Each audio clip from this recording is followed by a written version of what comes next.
eine Mu, eine Mäh und eine Täteretätä oder irgendwie so etwas in der Art, könnte man denken, dass aus dieser Musikbox von Mole-King rauskommt. Aber Pustekuchen, warum da was ganz anderes rauskommt, das will ich euch heute ganz gerne zeigen.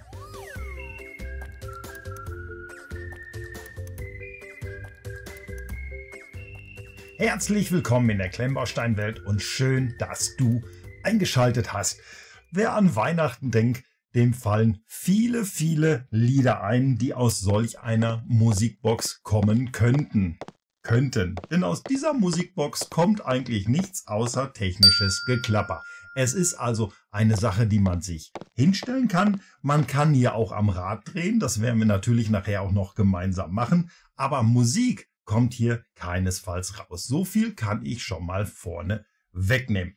Mole-King stellt uns dieses kleine Set zur Verfügung. Wir können es kaufen, wir können es bauen, wir können uns daran erfreuen. Wir haben den Weihnachtsmann, einen Weihnachtsbaum, ein Elf und dieses Gitarre spielende Rentier. Unser Elf, der trommelt hier so ein bisschen rum. Der Weihnachtsmann spielt Klavier und der Baum spielt auch eine Rolle. Das ist definitiv so. Der Bau sehr kurzweilig. Es ist auch ein sehr kleines Set. Das, was an Technik hier drin ist, da muss man nicht viel drüber reden. Hier geht einfach bloß ein Zahnradgedöns durch, wird nach oben umgeleitet und schon haben wir hier die Funktion. Auf die Steine möchte ich jetzt gar nicht großartig drauf eingehen. Wir haben dieses herrliche Winterhaus oder es war ja dann doch oder es wurde angepriesen als Christmas House. Ich habe es euch hier oder hier nochmal zur Sicherheit verlinkt. Da haben wir drüber geredet, dass es in diesen Sets mittlerweile sehr viele Steine gibt, die altbekannt daherkommen, aber dann doch für den einen oder anderen völlig neu sein dürften, weil man hier auf einmal mit Schablonen arbeiten muss oder wie auch immer. Auch hier sind diese Steine wieder verbaut. Ich will mal eben schnell hier aus meiner Restetüte einfach ein Beispiel nehmen. Das hatten wir nämlich in diesem anderen Set so noch gar nicht mit dabei. Und zwar haben wir jetzt hier, ihr könnt es erkennen, eine etwas größere Slope. Auch hier müssen wir einen Deckel draufsetzen. Hier hat sich das mit dem Deckel sehr schwer gestaltet. Also der ist nicht einfach so, man drückt ihn drauf und man ist fertig. Nein, der ist noch so ein bisschen abgewinkelt, damit er hier vernünftig reinpasst. Und da muss man schon mal so ein bisschen drücken und schieben, damit das Ganze funktioniert.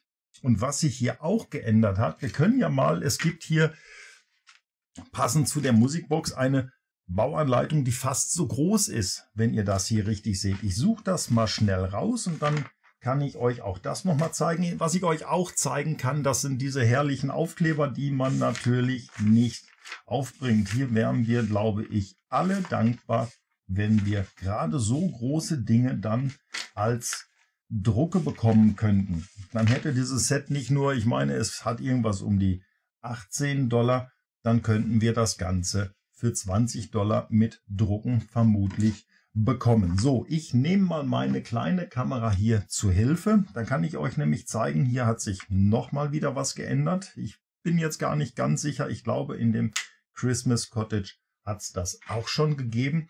Und zwar können wir das Teil hier oben sehen. Und jetzt haben wir hier auf einmal so einen kleinen Rahmen mit einer Noppe drauf. Erst habe ich gedacht, okay, das ist, wenn irgendwo Steine nach außen ragen, wenn die Baurichtung gekehrt wurde, dass wir das blind machen können, dass es aussieht wie ein geschlossener Stein. Aber nein, das ist es nicht. Wir schwenken jetzt mal nach hier unten und da sehen wir, dass das hier oben als Noppen damit eingesetzt wird, so dass wir hier dann in einer großen Reihe weiterbauen können. Also hier auch im Prinzip wieder, wir brauchen irgendwelche Noppen in den Steinen, die vorher schon vorhanden gewesen sind.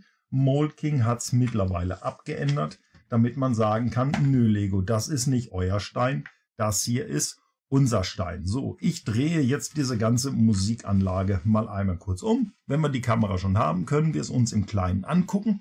Wir haben hier Transklierteile und diese erlauben uns auf einmal den Blick nach innen. Und hier seht ihr im Prinzip, wie diese Technik funktioniert. Wenn ich jetzt hier mal so schnell am Rad drehe, ihr seht das, hier bewegt sich also was rauf und runter. Da kommen wir dann später zu. Und das ist schon im Prinzip das gesamte Geheimnis. Und hier können wir auch noch mal reingucken und hier sehen wir im Prinzip ein bisschen schwach, aber wir können hier erkennen, auch hier sitzt etwas drauf. so kann man das sehen, was hier eine Funktion nach oben weitergibt. Also viel mehr Technik ist hier nicht drin. Das ist schon das komplette Geheimnis und das soll es auch gewesen sein. Schauen wir uns mal die Figürchen an. Ihr seht im Hintergrund dann auch das ganze Chaos, was hier noch herrscht, aber das soll uns nicht stören. Und ihr seht sogar noch das Christmas Cottage. Wahnsinnig interessant. Also hier haben wir diesen tanzenden Elch. Geht für mich bautechnisch völlig in Ordnung, ist stabil, erfüllt seinen Zweck und wir erkennen, was es ist. Daneben dieser trommelspielende Elf mit seinem, wie ich es liebevoll nenne, Kanisterkopf. Ihm fehlen im Prinzip die Augen, diese wären Aufkleber gewesen, die ich mir aber geschenkt habe. Dann haben wir hier natürlich den Hauptakteur, den jeder irgendwo kennt, und zwar den Weihnachtsmann mit seiner lustigen Mütze. Bisschen gruseliges Gesicht, weil ihm fehlen die Augen. Auch die habe ich nicht aufgebracht. Einen Weihnachtsbaum, wie wir ihn alle irgendwo schon mal gesehen haben. Das geht soweit alles in Ordnung. Hier liegen noch so ein paar Geschenke rum. Der Weihnachtsmann, ihr seht, das sitzt hier auf einem Höckerchen. Der Elf auf einem Geschenk, während das Rentier einfach nur dumm rumstehen muss. Dass es ein Klavier ist, kann man ganz gut erkennen. Auch hier habe ich mir die Tasten gespart. Diese wären natürlich wieder Aufkleber gewesen. Und hier von hinten nochmal so ein bisschen die Trommeln. Der Elf, ich finde das recht witzig, wenn wir da nochmal von der Vorderseite drauf gucken. Er sieht so ein bisschen aus, als würde er einen Presslufthammer in der Hand halten. Mit dieser Bar, damit seine Hände dann später, das können wir ja schon mal vorne wegnehmen, damit die rauf und runter gehen. Naja, gut, das ist in Ordnung. Es erinnert mich so ein bisschen daran, als wenn er einen Presslufthammer bedient. Dann haben wir hier den Elch. Da möchte ich mal drauf eingehen. Ich mache das jetzt mal hier einmal nach unten. Der Elch, der soll nämlich eigentlich hier tanzend sein.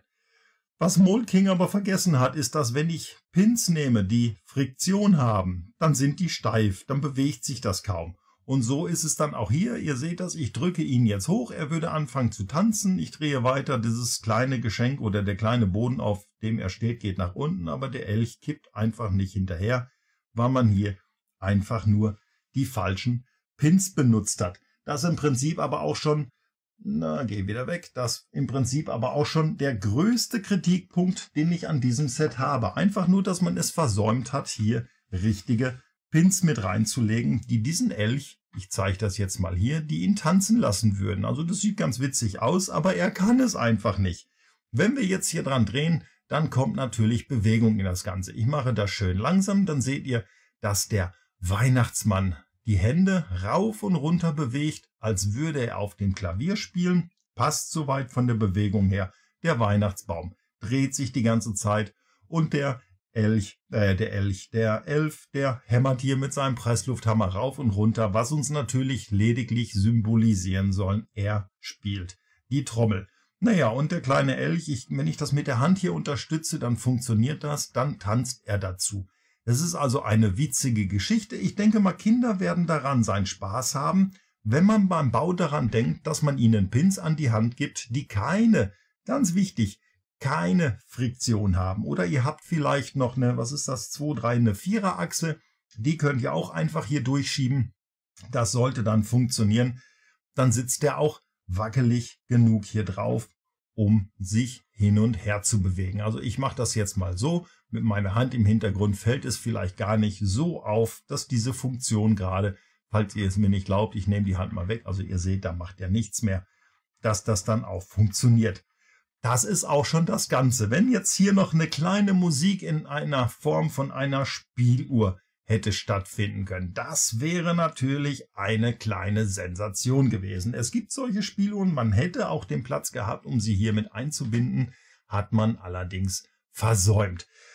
Ob das jetzt ein Kriterium ist, um das Ganze zu kaufen, das kann ich nicht sagen. Mich würde sowieso mal interessieren, und da dürft ihr gerne eure Kommentarfunktion zu benutzen. Ist das was, wo ihr sagt, oh ja, das ist klein, witzig, das gefällt mir, das hole ich mir, das gehört irgendwo in meine weihnachtliche Klemmbaustein-Deko, oder sagt ihr euch, naja, Molking, wenn ihr das nicht gebaut hättet, hätte ich es auch nicht vermisst. Also das würde mich wirklich sehr, sehr interessieren. Mir wurde dieses Set zur Verfügung gestellt und ich bin froh, dass ich es euch zeigen kann, denn es ist ja doch irgendwie eine witzige Angelegenheit. Was sagt ihr dazu? Erzählt's mir ganz gerne. Mich würde es wirklich interessieren.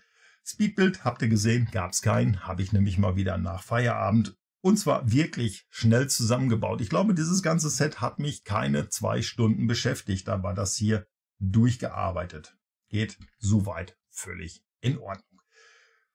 Was soll ich sagen, außer danke, dass ihr eure Zeit geopfert habt, um den Onkel hier beim Labern zuzuhören bzw. zuzuschauen. Wann ihr das gemacht habt, das weiß ich natürlich wie immer nicht, aber ich weiß, dass ich euch noch einen schönen Tag oder einen schönen Resttag wünsche. Was ich mir natürlich auch wie immer wünsche, das ist, dass ihr bei meinem nächsten Video gesund vor eurem Endgerät sitzen könnt. Und in diesem Sinne sage ich wie immer vielen Dank fürs Zuschauen.